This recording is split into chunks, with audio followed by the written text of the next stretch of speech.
What's going on, everyone? It's your boy Narukami 2D back again with another entry into my series, Narukami the Pod. Narukami the Pod is a podcast in which I cover a bunch of different topics in the gaming industry and I just give my thoughts and opinions on them. If you guys like this type of content and also love to hear the sound of my lovely voice, don't forget to hit the subscribe button and also click that notification bell to get a notification for whenever I drop another upload.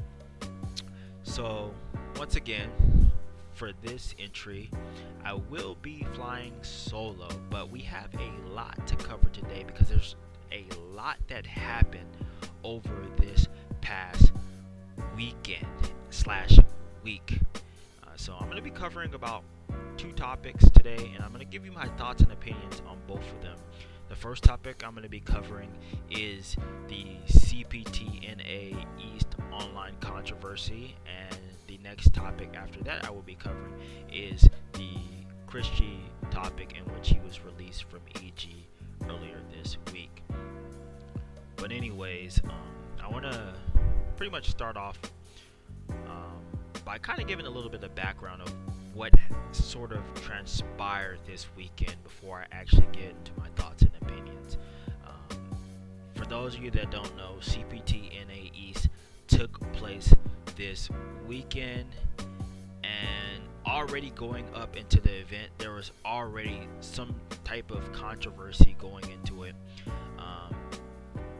Idom, who is the Capcom Cup champion, who's already qualified for CPT, entered that event, and there was various different people that had various different opinions on that. Some people believe that he shouldn't have been entering the event because he's gatekeeping people. Some people thought it was okay. Some people were, just in the middle.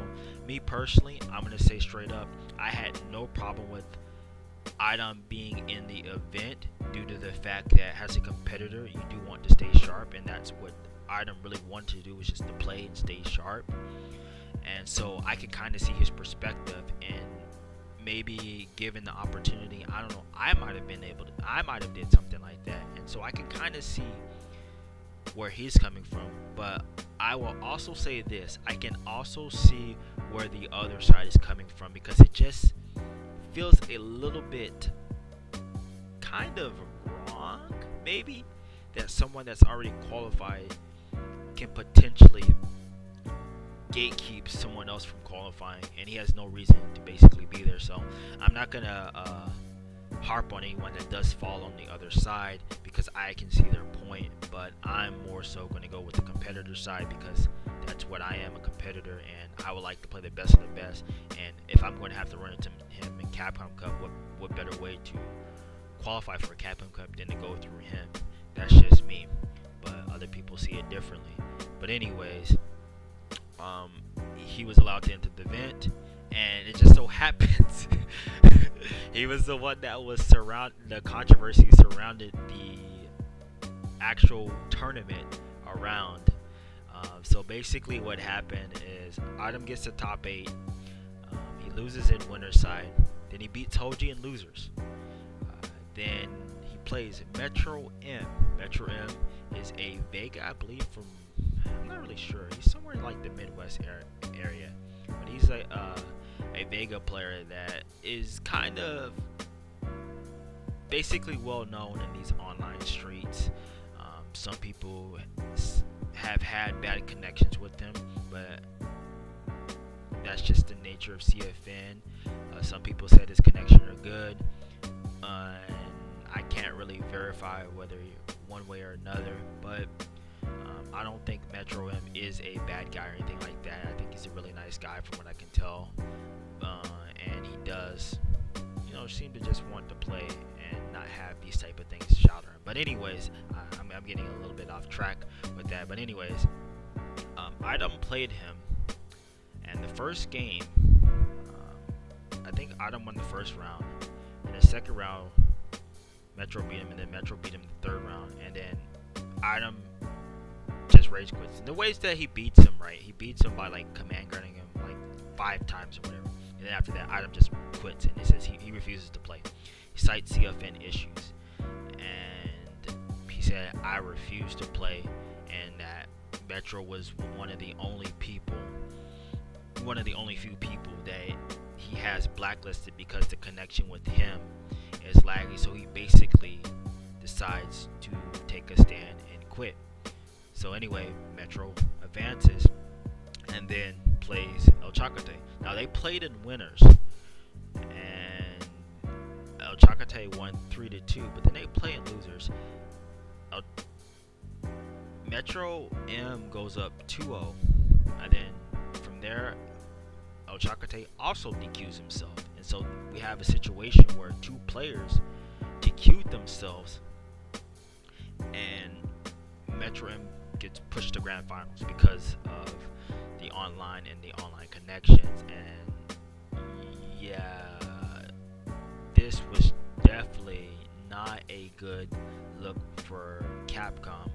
Now, I will say this: certain people, are coming at Idom saying what he did was disrespectful to the competitors and whatnot. And I mean, I guess, but I'm gonna say this, man. I'm on Idom's side, man. Like, straight up, like, there's no reason for this game to be in the state that it is in, and we've had this game for 4 years, and it's still lagging. Yes, it sucked that other people got, I guess, gatekept or whatever, but the fact that we have to deal with this netcode, and finally someone took a stand instead of just saying, oh, I'm just gonna complain about the netcode, but he actually took a stand and basically stood up and said, I'm not playing in this conditions, and you need to unban the grid. And I am 100% behind Idom, because there was no excuse for this. This should have been handled long ago. Every patch that has came out for this game has made the netcode unplayable. The netcode experience for me is unplayable. I can barely play the people in my scene, and so Capcom should be ashamed of themselves the way this netcode is. And I'm happy to see players finally stepping up and actually doing something about it. Yes, Idom didn't have nothing to gain, but he stepped up and did it. And I'm also proud to see El Chacate step up and DQ himself too. Straight up, like, no, that's straight, like, that to me, like, this whole situation with, like, the netcode is unacceptable. And now some people might feel different about El Chacate DQing himself, whatnot, but from what I can tell, from what I know about the guy, he doesn't seem like the guy to pull some sort of scummy tactics to try to get into advance or whatever.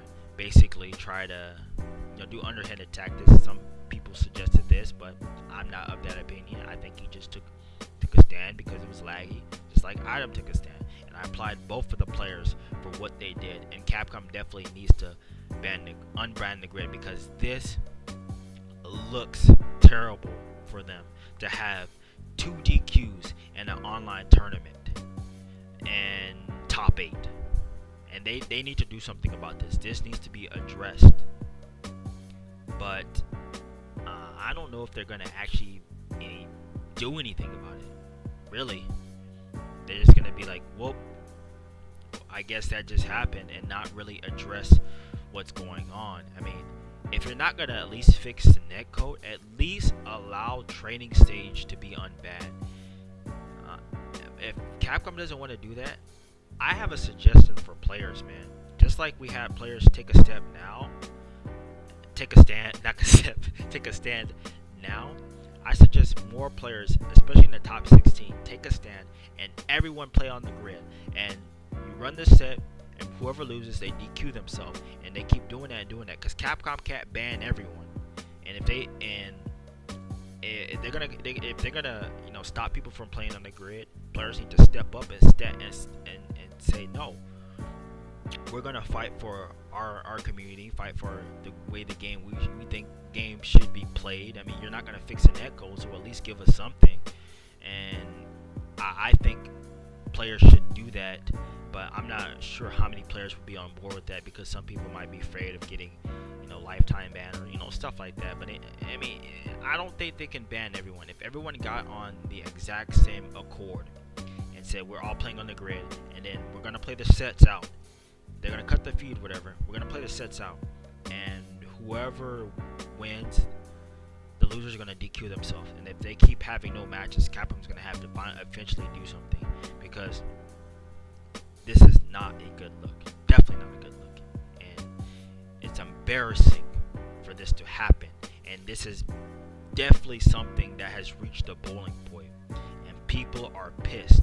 I can't wait to see the other events, because it definitely might have some implication on those events as well too. But anyways, that's just my thoughts on that. Just that topic. And I do want to close before I move on to talk about the Chris G situation. I do want to say that, like I mentioned earlier about Metro M, like I don't think he should be vilified.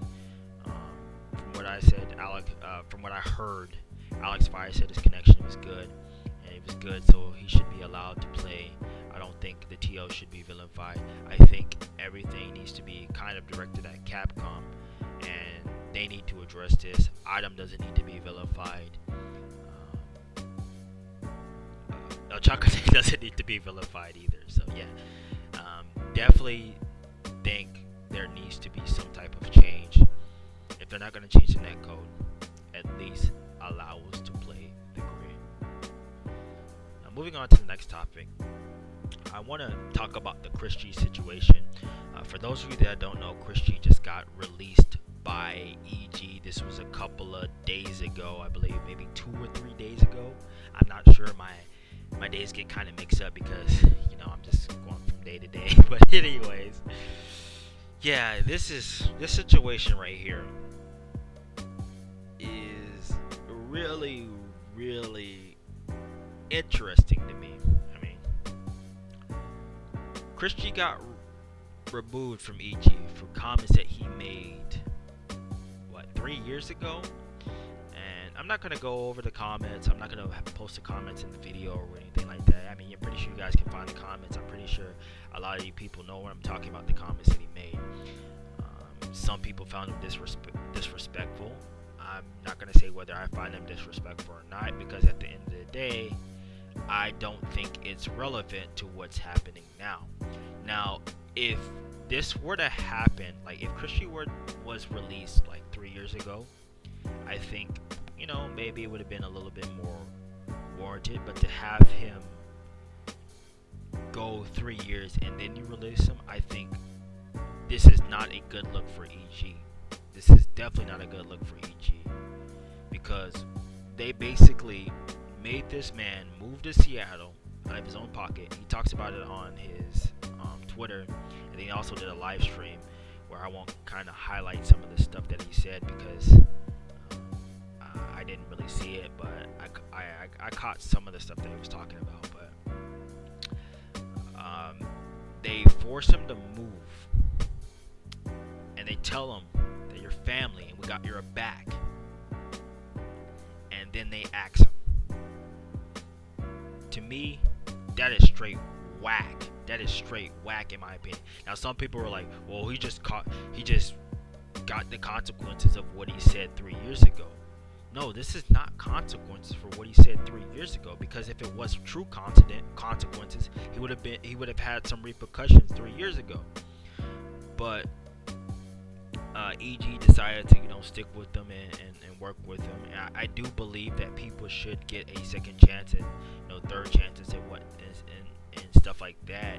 And I don't think players should just automatically lose their jobs or anything for just something dumb that they say.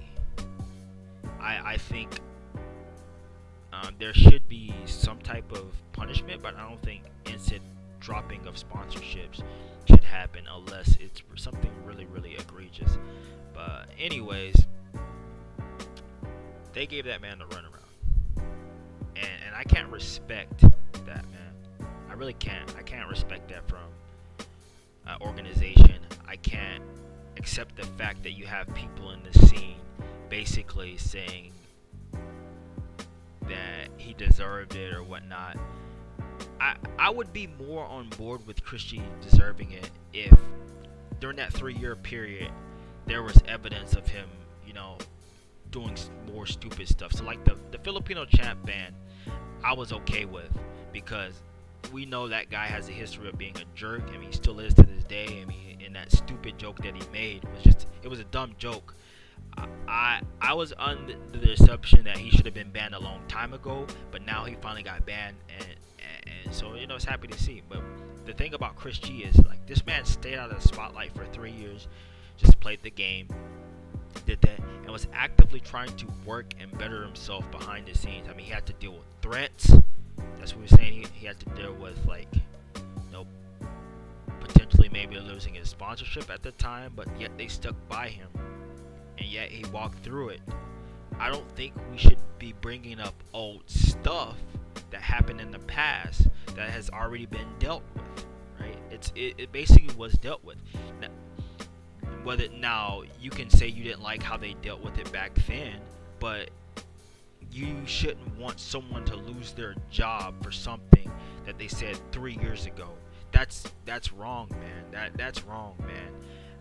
I'm a big believer, because I'm a Christian, in treating people how you want to be treated, right? If you wouldn't want someone digging up in your past 3 years ago something that you did and then having you fired from your job, why do you think it's okay for you to do the exact same thing to somebody else?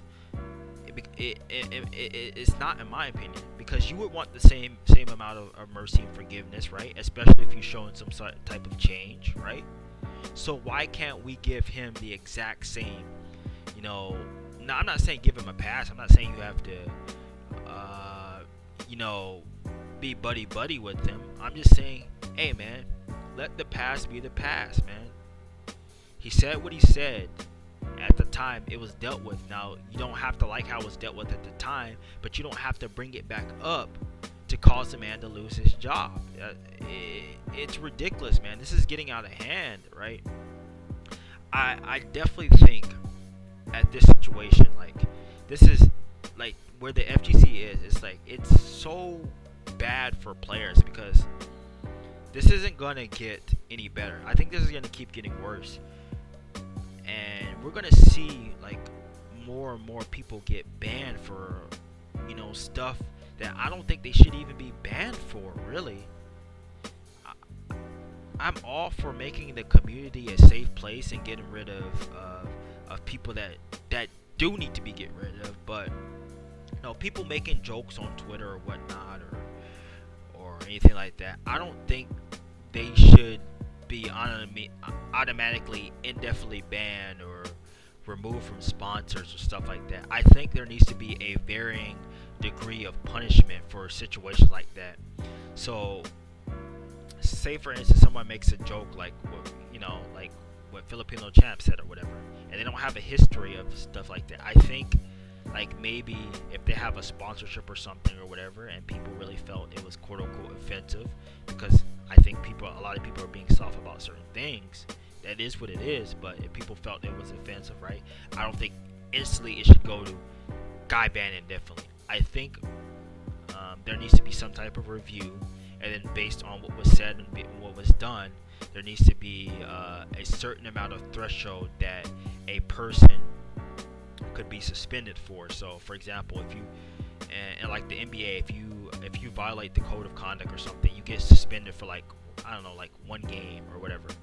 Not you automatically get suspended indefinitely unless you commit something like completely egregious, which I'm of the offense. So if we have, I don't know, maybe someone sexually assaulting someone and finds out those allegations are true, they need to be gone indefinitely, straight up.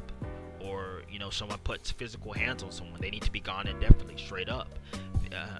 I don't think that's one of those cases where you have to be like, oh, maybe no, stuff like that, like stuff that is really major and serious, that needs to be dealt with right on the spot, and it has to be taken care of. Now, like small stuff like what's been going on now, I don't think the loss of sponsorships, I don't think the removal of removal for a tournament for an unspecified amount of time is the right way to go about this.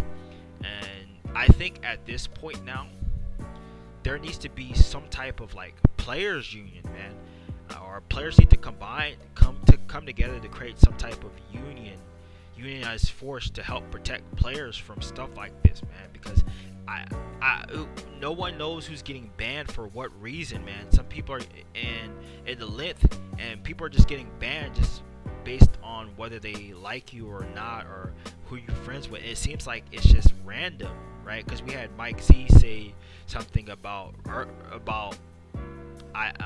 George Floyd. He basically made a joke in reference to George Floyd. Nothing really happened to him. Then we also had who am I also thinking of? I can't think of. They were off the top of my head, but I can't think of them anyway. But anyways, you have even though he's a developer, you don't hear anything from the tournament organizers. The minute someone said something about, I don't know, whether a particular group or anything, they were banned like instantly. Like you had Filipino Chant being banned, you had Cyril Bass being banned for words that Cyril was saying, you had Low Tier God being banned, you had Filipino Chant being banned. All this stuff, it just seems to me like they're just picking and choosing based on outrage instead of actually, giving these things some thoughts and actually, reviewing cases. So this is why I think there definitely needs to be a players union, so to protect us from things like this happening, from potential loss of sponsors, and from moving from events based on, whether you tweet something stupid or not. You shouldn't lose everything based on one tweet or stuff like that. It basically depends. I'll say this. It basically just depends on what you do. And I'm not talking about whether you make some sort of like, I don't know, quote unquote racist joke, because I don't know, everybody thinks everything is racist, like I said, and so that's kind of hard to kind of judge what's actually racist and not, when depending on the individual you're talking to, it might not be racist or not. So we definitely need to come together as players and create an independent review board, so when cases like this happen, players can back the players, and we won't have situations where people are just getting unfairly counseled, man. And because this is just toxic, man. This is bad. Players need to unionize, man. They have it in the NBA. They have it in the NFL. Like, I don't see how we can push for esports, but then not have a way to protect the players. And the organizations keep screwing over players time and time again. And TOs keep screwing over players time and time again. We see this. We've seen it now with the EG situation, how they screwed over Chris G, man. They screwed that man over. It was wrong what they did. And you can argue about the morality of what you thought he said was right or wrong, whatever. I don't care. They were wrong for that. And just remember that if that was you will want someone to give you some grace and mercy for something that you said 3 years ago. So you should be willing to extend that same grace and mercy to people. Anyways, guys, that's basically it. I mean, I covered pretty much exactly what I wanted to talk about, and what I wanted to say, how I felt about the situations. Let me know what you guys think. Leave a comment below in the comment section. Give me you guys thoughts and opinions. Leave a like if you liked the video, and take care, guys. And remember the two greatest commandments of all: love the Lord God with all your heart, and love your neighbor as yourself. Peace out, and I will see you guys in another video.